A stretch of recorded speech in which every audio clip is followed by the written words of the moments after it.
Bonjour à tous.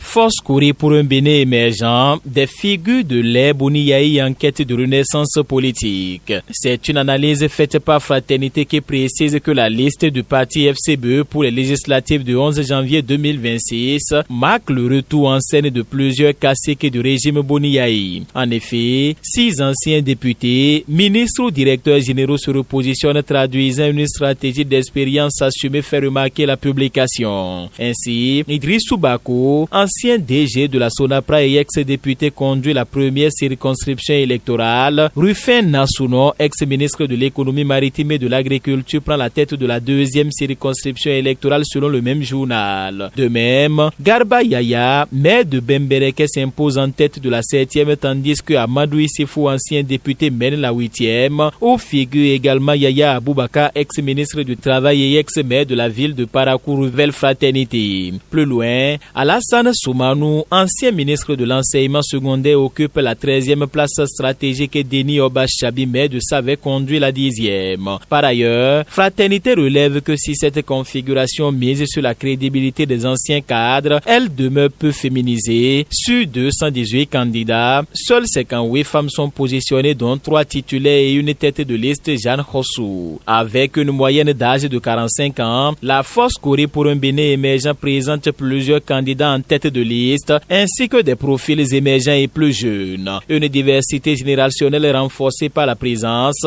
de la doyenne Madeleine Achadé, conclut Fraternité. Dans la suite de cette revue, selon Matin Libre, un autre fait marquant du scrutin de janvier 2026 réside dans l'affrontement annoncé entre les candidats du parti d'opposition Les Démocrates et les députés LD démissionnaires, désormais positionnés sur les listes de l'Union progressiste, le Renouveau et du Bloc républicain. En effet, la validation par la Sénat de la liste LD rabat les 4 et contraint ses anciens opposants à affronter leurs ex-camarades politiques, fait remarquer le journal qui précise que 6 députés démissionnaires souvent placés en 2e position sur les listes de la mouvance devront désormais justifier auprès de leur base les raisons de leur alliement. La Nouvelle Tribune s'interroge d'ailleurs: les électeurs suivront-ils les arguments des transfuges ou rendront-ils justice à Boni-Yayi en confortant le LD dans ses bastions historiques? En attendant des réponses à ces différentes questions et dans un autre registre, Fraternité, le matinal, rapporte que le gouvernement a adopté plusieurs mesures structurantes au cours du Conseil des ministres de ce mercredi 3 décembre 2025. D'une part, une commission de typonomie et de mémoire nationale est créée pour revisiter les dénominations des lieux publics dans la continuité des politiques mémorielles récentes. D'autre part, le Conseil a validé la plateforme de recherche, d'investigation et d'analyse médico-légale, dotant le Bénin d'un laboratoire ADN robotisé accompagné d'un dispositif de formation et visant l'accréditation ISO 17025 selon la Nouvelle Tribune. Parallèlement et selon le Télégramme, l'exécutif a approuvé la reconstruction totale des CHD à Takura et Donga pour renforcer l'offre hospitalière et corriger les insuffisances structurelles constatées. Et enfin, dans une dynamique d'investissement, Bénin Intelligent et l'Indépendant souligne que 2 entreprises ont été déclarées éligibles au régime des interventions spécifiques. Dans la même logique, le Conseil a acté la nouvelle dénomination de l'aéroport de Cotonou, baptisé désormais Aéroport Bernadette Ganti de Cotonou selon Fraternité. Sur un autre sujet à présent, avec la boussole qui s'intéresse à la modernisation des marchés qui se poursuit à un rythme inédit. En 18 mois, 18 infrastructures neuves ont été livrées, totalisant 17